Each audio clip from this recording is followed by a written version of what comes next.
네, 고난을 덮는 사랑 묵상 간증입니다. 저의 작은 오빠는 고등학생 때 왕따를 당하는 사건으로 자살을 했습니다. 그로 인해 집안 분위기는 항상 우울했고 저는 아들을 잃고 힘들어하신 어머니의 눈치를 보며 자랐습니다. 그러다 보니 어른이 되어서도 늘 사람들의 눈치를 보며 내 감정을 건강하게 표현하지 못했습니다. 그러면서도 대인관계에서 스스로 감정 절제를 잘한다고 생각했습니다. 그러다 저는 결혼 후 남편과의 관계에서 제 밑바닥을 보게 되었습니다. 남편은 도박과 알코올 중독에 빠져 지내며 사고를 많이 일으켰는데 음주운전으로 수감생활하기까지 하였습니다.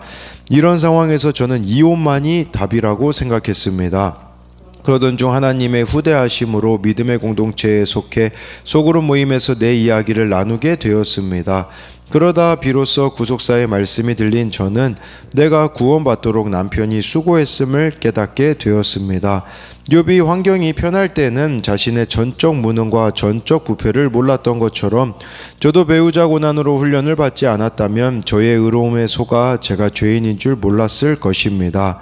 남편은 만천하에 드러난 죄인이지만 저는 내면에 숨은 죄가 그득한 죄인이기 때문입니다. 과거에 저는 남편의 의견을 묵살하고 내 생각대로 하나님이 주신 생명을 낙태했습니다. 또한 가정의 질서에 불순종하여 자녀들 앞에서 남편을 무시하는 행동을 서슴지 않고 했습니다. 지금도 사건이 올 때면 하나님이 왜 이토록 보잘것없는 나를 당신의 관역으로 삼으셔서 괴롭게 하시는지 탄식하곤 합니다. 하지만 동시에 그만큼 나를 사랑하시는 것이 느껴지고 내가 주께 택함받은 존재라는 것이 깨달아져 감사가 나옵니다. 요즘에는 교회 소그룹 모임의 지체들에게 크고 작은 사건이 일어나고 있습니다. 사랑 없고 무정한 저에게 직분을 주시고 말씀으로 깨어있게 하시는 것이 하나님의 사랑임을 깨닫습니다. 저를 살리시고 가정을 지켜주신 주께 감사드리며 말씀을 의지해 맡은 직분을 충실히 감당하기를 원합니다. 네, 적용하기입니다. 하루에 한 명씩 교회 소그룹 지체들을 위해 기도하겠습니다. 아침에 침대에서 벌떡 일어나 이불을 깨고 다시 눕지 않겠습니다.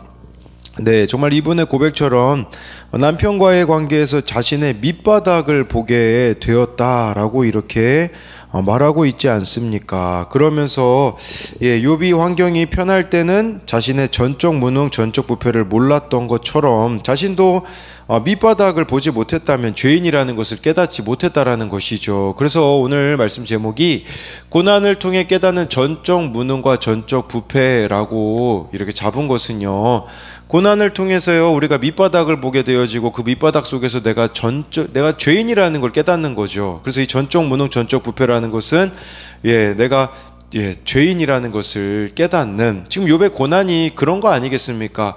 욥이 죄를 많이 짓고 적게 지어서 죄인이 아니라 정말 환경이 괜찮을 땐 죄인이라는 걸 못 보거든요. 그러나 이렇게 망하는 사건을 통해서 자신의 무능과 부패를 고백하는 것이 정말 100% 오르신 하나님을 고백하는 신앙이 되어지는 게 아니겠습니까? 1, 2절을 보면요, 이 땅에 사는 인생에게 힘든 노동이 있지 아니하겠느냐? 그의 날이 품꾼의 날과 같지 아니하겠느냐? 종은 저녁 그늘을 몹시 바라고 품꾼은 그의 삭슬 기다리나니 라고 말해주고 있는데요. 이 욥기 6장은 욥이 친구들에게 이렇게 이야기하는 것이라면 이 욥기 7장은 하나님께 대하여서 탄식하는 내용이라고 할 수 있습니다. 그러면서요, 여기 보니까 이 땅에 사는 인생에게는 노동이 있잖아요. 그러니까 여기서 지금 그 품꾼과 같이 고된 삶을 살아가는 존재라는 게 인간이라는 거죠. 그런데 인간에게는요, 그 품꾼들이라고 할지라도 2절에 보면요, 저녁에는 쉴 수 있다라는 거예요. 또 이 품꾼이라고 해도요, 열심히 힘든 노동을 하면 노동에 대한 값을 받지 않습니까? 그러니까 종은 종들이라고 할지라도 노동이 끝나는 저녁 시간이 있고 받는 그 삭시 있는 것이죠. 그런데 욥은요, 그러한 것이 자신은 없다라는 것을 지금 이야기해주고 있는 것이에요. 힘든 노동을 하는 종이라고 할지라도 쉴 시간이 있는데 자기 인생에는 이런 쉼이 지금 없다, 이렇게 지금 욥이 말하고 있는 거예요. 그게 바로 이제 3, 4절에 보면 더 구체적으로 나와 있거든요. 이와 같이 내가 여러 달째 고통을 받으니 고달픈 밤이 내게 작정되었구나. 내가 누울 때면 말하기를 언제나 일어날까, 언제나 밤이 갈까 하며 새벽까지 이리 뒤척 저리 뒤척 하는구나 라고 말씀해 주고 있어요. 고된 노동을 하는 종과 품꾼도 저녁이 되면 쉼을 얻을 수 있지만 욥은요 밤에도 쉼을 얻지 못하고 밤새 뒤척이고 있다라는 것이에요. 모든 사람이 고단한 인생을 뒤로하고 하루의 노동을 끝낸 후 쉼을 얻는 밤에도 욥의 고통은 중단되지 않고 계속 된다라는 것이에요. 욥에게 밤이 고통스러운 이유는 아마도 고통과 번민 그리고 분노로 인해서 잠들지 못하기 때문이라는 것이에요. 그래서 이 안절부절하지 못하는 게 4절에 보니까 새벽까지 이리 뒤척 저리 뒤척 한다라는 것을, 이것을 원어로 이제 보면요 이런 의미예요. 내가 새벽까지 안절부절 못함으로 가득 채웠다라는 것이에요. 그러니까 잠을 잘 수가 없는 것이죠. 끊임없이 이 고통에 대한 부분들로 인하여서 쉼을 얻지 못하고 있는 욥의 이런 번민이 나와 있습니다. 5절부터 이제 7절을 보면요. 내 살에는 구더기와 흙덩이가 의복처럼 입혀졌고 내 피부는 굳었다가 터지는구나. 나의 날은 배틀에 북보다 빠르니 희망 없이 보내는구나. 내 생명이 한낮 바람 같음을 생각하옵소서. 나의 눈이 다시는 행복을 보지 못하리다 라고 이렇게 말씀해 주고 있어요. 5절 말씀은요 지금 욥이 그 악성 종기로 피부병을 앓고 있잖아요. 그것으로 인하여서 자신이 구더기와 흙먼지가 이렇게 옷을 입듯이 입혀져 있는 상태라고 말해주고 있거든요. 그래서 이 구더기랑 흙덩이라고 표현한 것은 가장 고통스럽고 비참한 죽음의 문턱에 자기가 있다라고 지금 말하고 있는 것이에요. 그러면서 그것은 욥이 살아있지만 인간이 떨어질 수 있는 가장 밑바닥까지 지금 내가 추락한 상황이다 라고 말하고 있어요. 왜냐하면 이 구더기와 흙덩이가 물론 지금 그가 앓고 있는 피부병이기도 하겠지만 이것은 죽음을 상징하는 것이기 때문에 내가 지금 가장 밑바닥 가운데 있다라는 것이에요. 그래서 6절에 나의 날은 배틀에 북보다 빠르니 희망 없이 보내는구나 라는 것은요 욥이 기다리든 기다리지 않든 죽음이 신속하게 다가올 거라는 것을 지금 말하고 있어요. 이제 욥의 삶은요 아무런 희망 없이 죽음과 함께 사라질 것이라는 거죠.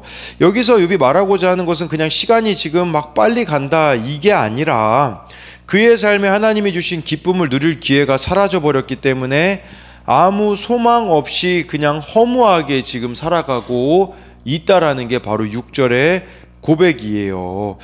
그러면서 7절에 욥은 친구들에게 이제 희망을 발견하지 못했기 때문에 어떤 위로도 발견하지 못하였기 때문에 하나님을 향해 직접 말하고 있는 것이에요. 그의 요청은 자신의 생명이 한날 바람과 같이 더덥다는 것을 기억해 달라는 것을 지금 말하고 있는 것입니다. 그렇지만 이게 참 불신앙처럼 보일 수 있으나 이게 신앙이라는 거예요. 자신의 호흡이 여전히 붙어 있을 때 하나님 개입해 주세요, 살려 주세요 라고 지금 말하고 있다라고 볼 수가 있는 거죠. 그러나 이 질병과 씨름하며 죽을 날만 죽을 날만 기다리고 사는 것이 무가치하게 여겨질지라도 하나님은 욥이 끝까지 온전한 삶을 살기를 기대하신다라는 것이에요. 그렇기 때문에 저와 여러분들에게는요 우리가 기억해야 되는 이 가운데 고난 가운데 기억해야 되는 말씀은 에스겔 16장 6절이 아닐까요? 내가 내 곁으로 지나갈 때에 내가 피투성이가 되어 발짓하는 것을 보고 내게 이르기를 너는 피투성이라도 살아있으라. 다시 이르기를 너는 피투성이라도 살아있으라 하고, 우리의 인생이요 피투성이 같을 때가 있어요. 피투성이와 같이 사는 게 무의미하고 왜 이렇게 나에겐 힘든 일들이 많은가 라는 생각이 든다고 할지라도, 그 가운데 하나님을 신뢰함으로 저와 여러분들이 하루를 살아내야 한다라는 것을 기억해야 됩니다.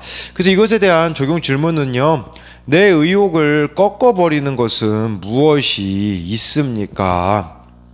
고통이 지나고서 하나님이 내게 주실 기쁨을 기대합니까? 심각한 질병의 고통과 절망 속에서도 나를 살피시고 기대하시는 하나님을 신뢰합니까? 나에게 허락된 겸손한 환경은 무엇입니까? 그래서 지금 욥이 처하고 있는 현실이 겸손한 환경이라는 것이겠죠. 네, 8절 말씀을 보면요, 나를 본 자의 눈이 다시는 나를 보지 못할 것이요 주의 눈이 나를 향하실지라도 내가 잊지 아니하리이다. 나를 본 자의 눈이 다시는 나를 보지 못한다라는 것은, 지금 이것은요, 이대로 하나님이 나를 내버려 두시면요, 제가 죽게 내버려 두시면 지금 저랑 관계된 사람들을 더 이상 보지 못할 겁니다 라고 말하는 거예요. 그러면서 주의 눈이 나를 향하실지라도 내가 잊지 아니하리라는 것은, 그때 가서 하나님이 자신을 기억하고 찾는다고 할지라도 더 이상 자신은 그곳에 있지 않을 것이기에, 그러니까 이게 무슨 말이냐면, 죽기 전에 제발 와서 나를 도와주세요 이렇게 하나님한테 간구하고 있는 것이라고 볼 수가 있습니다. 9절 10절에요. 구름이 사라져 없어진 같이 스올로 내려가는 자는 다시 올라오지 못할 것이오니 그는 다시 자기 집으로 돌아가지 못하겠고 자기 처소도 다시 그를 알지 못하리이다. 이 스올이라는 것은요, 죽음의 장소라고 볼 수 있거든요. 그러니까 욥의 이 고백은 뭐냐면, 저 진짜 지금 죽을 것 같아요 하나님. 그러니까 정말 죽기 전에 제발 저 좀 살려주세요 라고 이렇게 말하고 있는 것이에요. 욥이 하나님께 바라는 것은요, 인간의 삶이 구름이 사라져 없어진 것 같이 짧다라는 거거든요. 인생이 이렇게 짧기 때문에 하나님 더 이상 지체하지 말고 저를 기억하시고 구원해 주세요 라고 이야기를 하고 있다라는 거죠. 지금 하나님께 대하여서 이렇게 이야기하고 있다라는 것 자체, 탄식하고 있다라는 자체가 무엇이겠습니까? 욥의 인생엔 하나님이 있다라는 것을 말하는 것이겠죠. 11절에요. 그런즉 내가 내 입을 금하지 아니하고 내 영혼의 아픔 때문에 말하며 내 마음의 괴로움 때문에 불평하리이다 라고 이렇게 말하고 있어요. 그러니까 지금 내가 가만히 있을 수 없다라는 거예요. 내가 이 아픔 때문에 말하지 않고서는 견딜 수가 없다라는 것이겠죠. 여러분, 힘든 사람, 고난 가운데 있는 사람에게 잠잠하기를 요구하는 것은 일종의 폭력이 아니겠습니까? 그렇기에 여러분, 제가 지난번에도 말씀드렸듯이 시편에는 탄식시가 그렇게 많이 있어요. 막 탄식시 읽어보면요, 내용이 막 그냥 그 내용 자체만 보면 끔찍할 수 있거든요. 무슨 내용이 나오냐면, 하나님 저 사람 진짜 죽이고 싶어요 막 이런 것들이 그대로 다 성경에 보면 나와 있거든요. 죽을 지경이 되면 체면 차릴 여유가 없어요. 하나님을 믿는 우리는 똑같이 아파도 하나님께 아픔을 털어놓을 수 있기에 차원이 다른 것이에요. 여러분, 자신의 신에게 막말하는 종교는요, 기독교밖에 없습니다. 믿음이 없어서 그러는 게 아니라 죽을 지경인데 하나님을 찾겠다라는 것이 아니겠습니까? 그래서 정말 여러분들이 고난 가운데 있을 때 있는 모습 그대로를 좀 하나님께 털어 놓으셨으면 좋겠어요. 근데 그렇게 막말을 하지만 그 막말을 하나님이 받아내시겠다라는 것을 우리가 좀 기억했으면 좋겠어요. 하나님의 품이 그만큼 넓다라는 의미를 좀 여러분들이 아셨으면 좋겠어요. 그래서 이것에 대한 적용은요, 환난이 겹겹이 닥쳐오고 살소망이 끊어졌을 때 나를 주의하여 보신 하나님께 나는 어떤 태도를 가집니까? 주님 앞에 솔직히 나의 괴로움과 아픔을 토로하고 있습니까? 12절에요. 내가 바다니까 바다 괴물이니까 주께서 어찌하여 나를 지키시나이까? 이 바다 괴물이라는 말은요, 하나님을 대적하는 세력을 말하는 거거든요. 적대적인 관계에 있는 거거든요, 하나님과. 그러니까 하나님 저를 왜 이렇게 원수 취급하십니까? 이렇게 이야기하고 있는 것이에요. 그러니까 지금 욥이 이 현실을 못 받아들이는 거예요. 왜냐하면 사실 욥의 친구들이 막 그 인과응보 심은대로 거둔다, 그걸 주장했잖아요. 사실 욥도 그랬거든요. 그러니까 지금 이 상황이 욥에게는 이해가 되어지지 않는 것이죠. 하나님 왜 이렇게 나를 지금 부당하게 대하십니까? 라고 외쳐대고 있는 것이죠. 13, 14절에요. 혹시 내가 말하기를 내 잠자리가 나를 위로하고 내 침상이 내 수심을 풀리라 할 때에 주께서 꿈으로 나를 놀라게 하시며 환상으로 나를 두렵게 하시나이다 라는 것은요, 욥은 하나님의 감시와 공격이 밤낮을 가리지 않고 지속적으로 이루어진다고 탄식해요. 그러니까 저녁이 돼도 못 쉬죠. 잠자리에 간신히 들었어요. 그때 하나님이 꿈과 환상을 통해서도 그를 놀라게 하심으로 그에게 쉼을 허락하지 않으셨다라는 거죠. 그러니까 우리로 말하자면 잠을 간신히 들었는데 악몽을 꾸고 있는 그런 모습이었다라는 거죠. 욥은 깨어있을 때나 잠잘 때나 고통과 불안의 연속이었다라는 것이에요. 15, 16절에요. 이러므로 내 마음이 뼈를 깎는 고통을 겪느니 차라리 숨이 막히는 것과 죽는 것을 택하리이다. 내가 생명을 싫어하고 영원히 살기를 원하지 아니하오니 나를 놓으소서. 내 날은 헛것이시니이다 라고 말하고 있어요.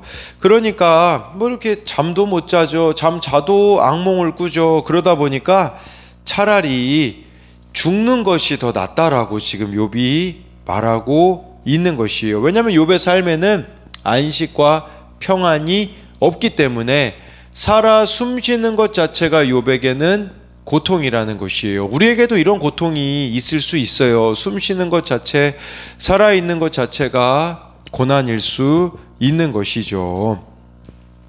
이렇게 고통 겪느니 차라리 나를 놓아달라고 이야기를 하잖아요. 그러나 욥은 하나님이 자신을 얼마나 주목하시고 사랑하시고 자랑스러워 하시는지를 아직 깨닫지 못하고 있어요.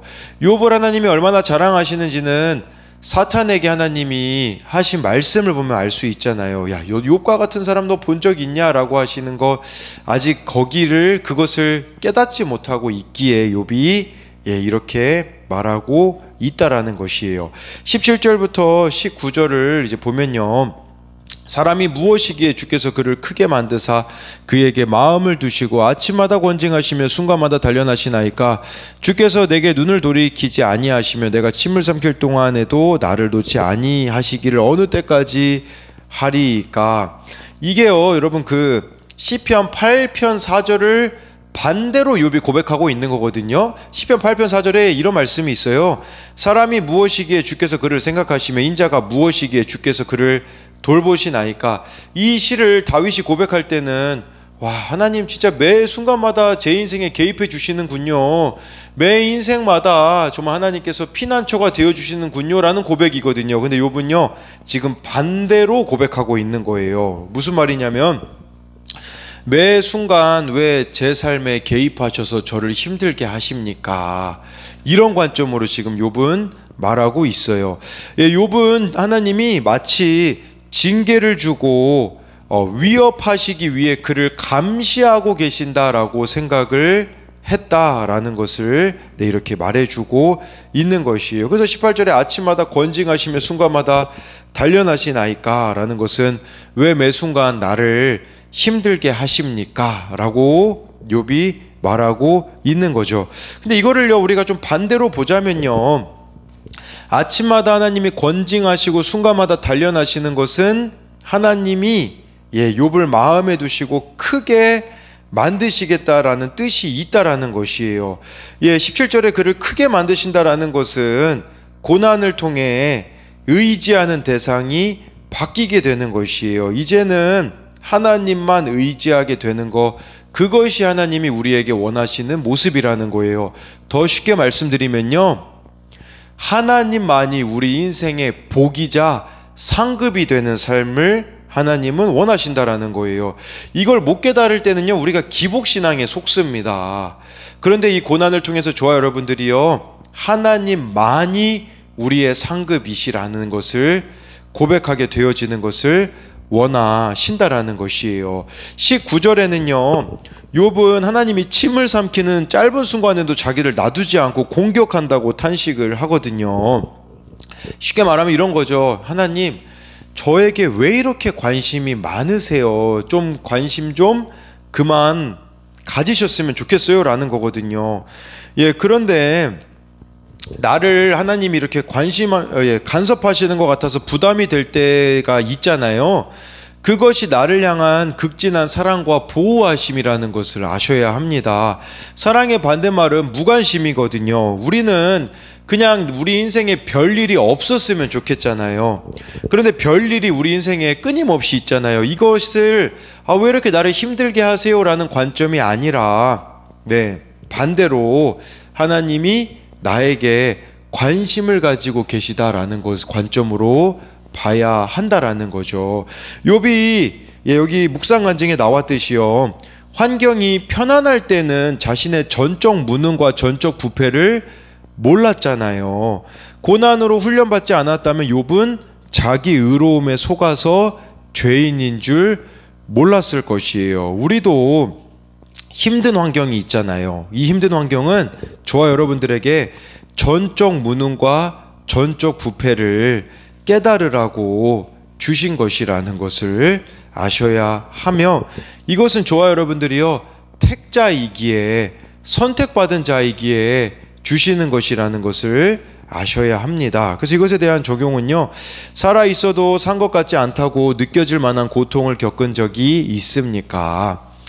하나님이 나를 권징하시고 단련하시는 것이 나를 마음에 두시고 키워가시기 위한 놀라운 사랑이라는 것을 인정합니까? 우리 찬양 중에 그거 있잖아요.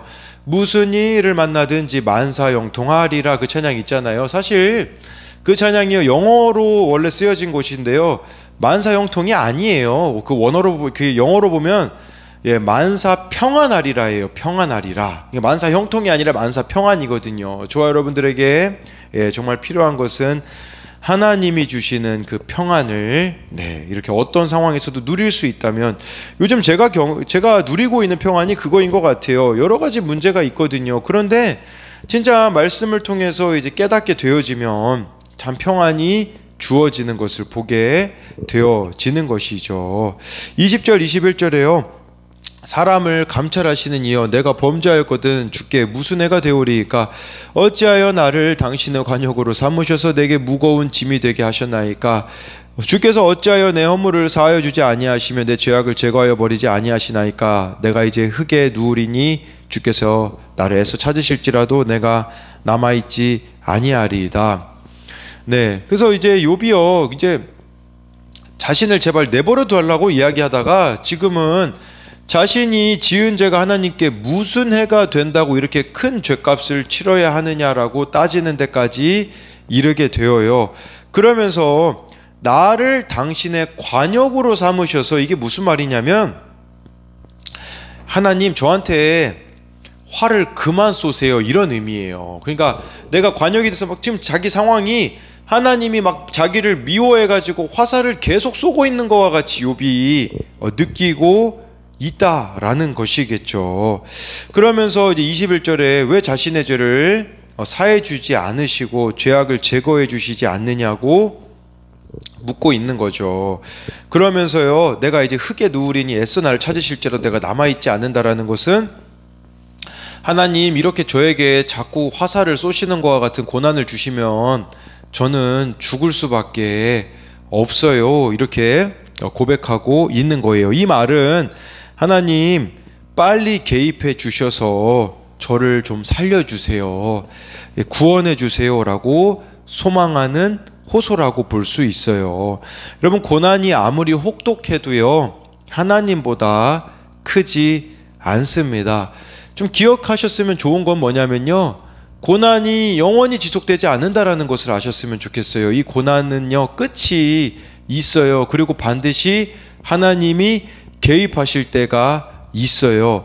고난이 아무리 혹독해도 하나님보다 크지 않습니다. 하나님은 결국에는, 결론에는 나를 주목하시고 지키시고 생명을 보호하시고 개입하실 때가 있다라는 것을 잊지 않으셨으면 좋겠습니다. 그래서 이것에 대한 적용도요, 고난이 끝나지 않을 것 같아서 두려워하진 않습니까? 고난이 지나고 나면 내가 더욱 성숙해질 것을 믿습니까? 고난이 지나고 나면요, 성숙이 찾아올 겁니다. 반대로 보자면 성숙을 위해서, 성장을 위해서 필요한 게 고난이라는 거예요. 어제 제 둘째 아들 한결이가 그렇게 얘기하더라고. 다리가 계속 아프대요. 왜 그 한결이 다리가 그렇게 계속 아프겠습니까?